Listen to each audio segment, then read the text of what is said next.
자, 이번에 애널리스트 코너입니다. 신한투자증권 리서치센터 보험증권 커버하고 있고요. 임희연 애널리스트 자리했습니다. 어서 오세요. 안녕하세요. 네. 자, 증권주 참 다루기 껄끄러운.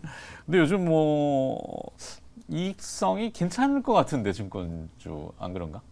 모르겠어요. 이제 하나하나씩 네. 봅시다. 최근 한 달간 코스피가 조금 밋밋한 흐름 이렇게 보였는데 증권주는 조금 나름 섹터 내에서는 그래도 상승해서 눈길을 끈다. 어떤 투자 매력이 있길래? 네, 증권주 최근에 사실 크게 나쁠 만한 요인은 없었습니다. 네.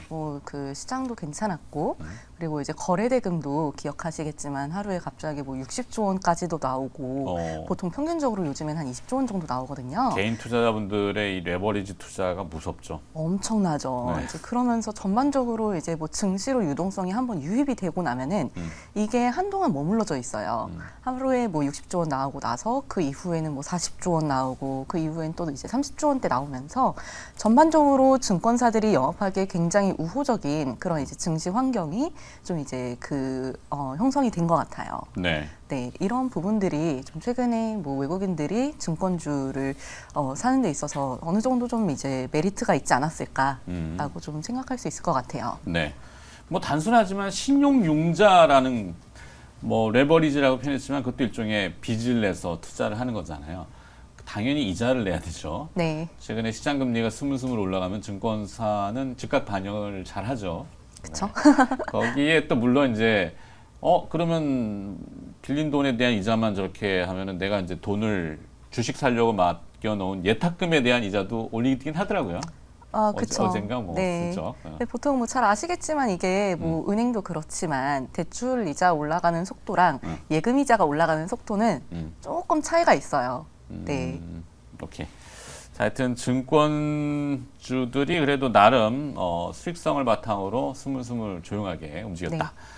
자, 그다음에 또 이제 빚을 앞에서 좀 많이 다루긴 했는데 증권사에 이 부동산 금융 잠재 부실이 좀 있는 걸로 좀 있는 건 아니고 많이 6조 원으로 지금 나오는데 중소형 일부 대형사는 손실 감내 여력이 부족할 수도 있다 이런 보도가 있어요. 여전히 그 부동산 PF 이걸 바라야 되네.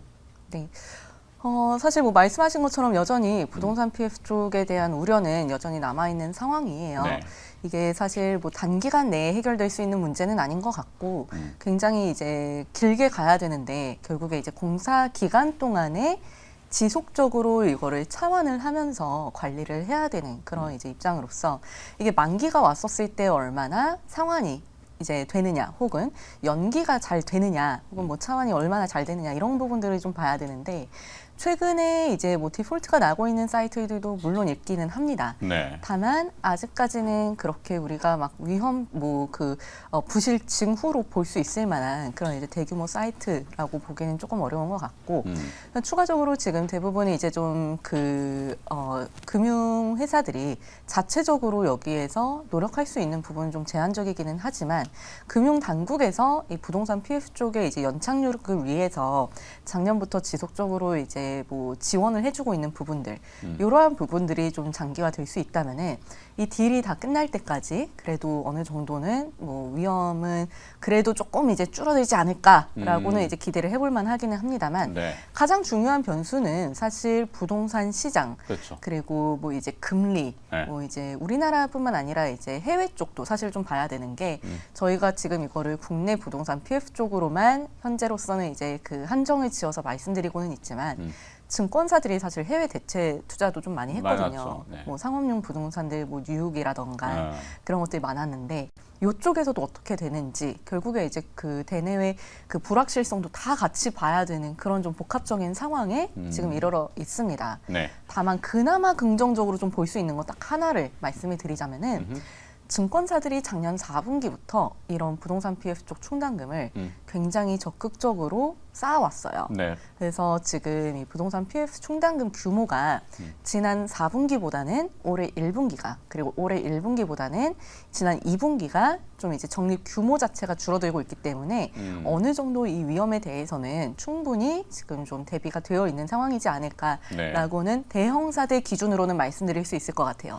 당국하고 소통을 해서 당국도 그 인지를 하고 있고 만의 경우에 대해서 또 방어막을 준비는 하고 있고 그런 건 알고 있어요. 네. 다만 이제 브릿지론이라고 해서 네. 뭐 이 땅 작업만 지주 작업만 해놓은 작업들 있잖아요. 맞아요. 거기 이제 삽을 떠서 올려야지 네. 이게 수익성으로 가는데 그게 조금 문제인 것 같고. 그게 사실 8월, 9월에 만기가 좀 많이 몰려 있어서 네. 그래서 사실 이제 9월 맞아요. 뭐 위기설도 좀 있었던 건데 사실 브릿지로는 거의 대부분 이미 충당금이 좀 쌓아놨다고 보셔도 되실 것 같아요. 좀 급한 것들은. 네.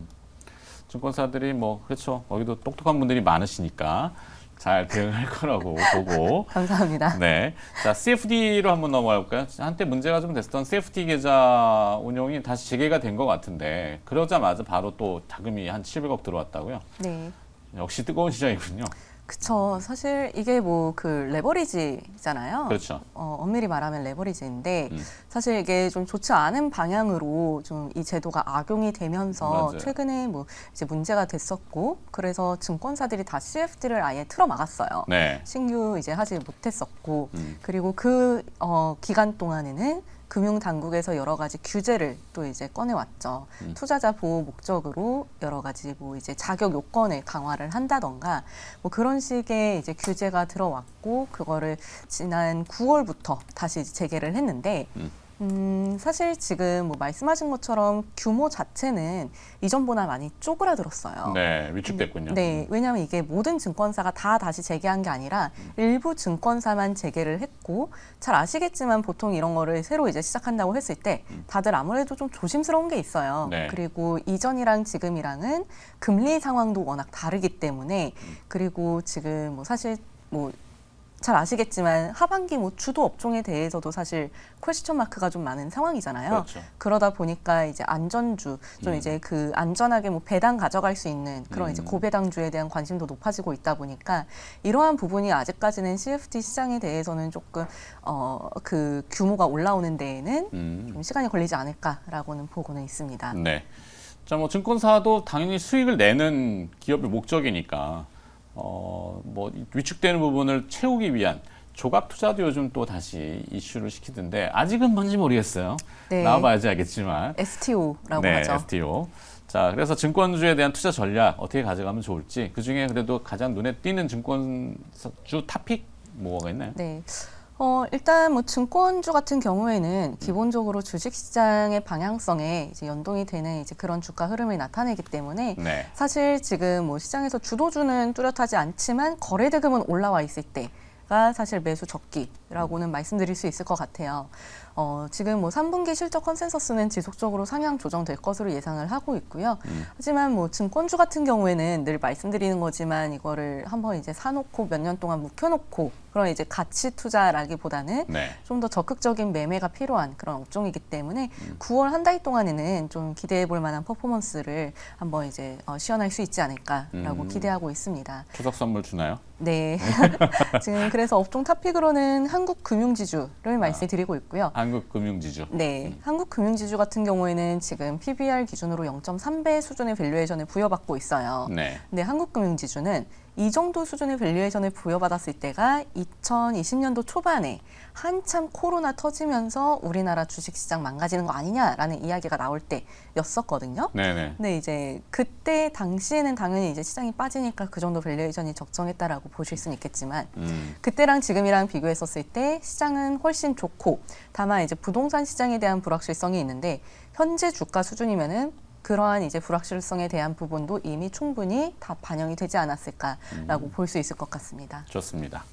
자, 보험주 섹터로 또 빠르게 넘어가서 보험주 얘기 좀 들어봤는데 3분기 실적부터 새로운 기준이 적용됐죠.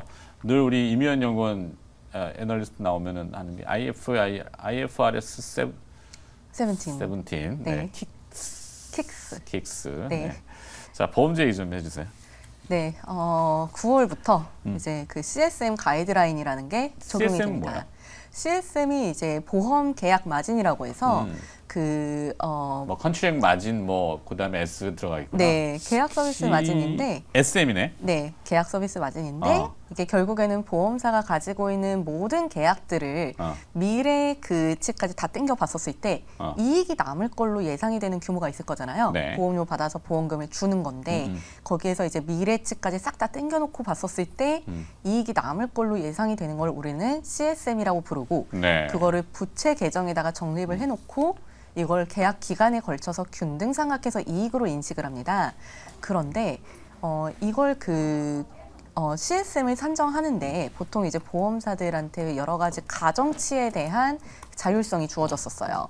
미래치를 현가로 땡기는 거기 때문에 여러 가정들이 들어가는데 그 가정치들의 이제 자율성이 주어지다 보니까 네. 일부 보험사들의 CSM은 과도하게 높게 산정이 된 거 아니냐. 그래서 이제 이익이 좀 이제 과대평가될 수 있는 가능성이 높다라는 이야기가 이제 나오면서 금감원에서 CSM을 산정하는 데 들어가는 여러 가지 가정치에 대해서 어떤 가정들을 넣어라라고 가이드라인을 준 거죠.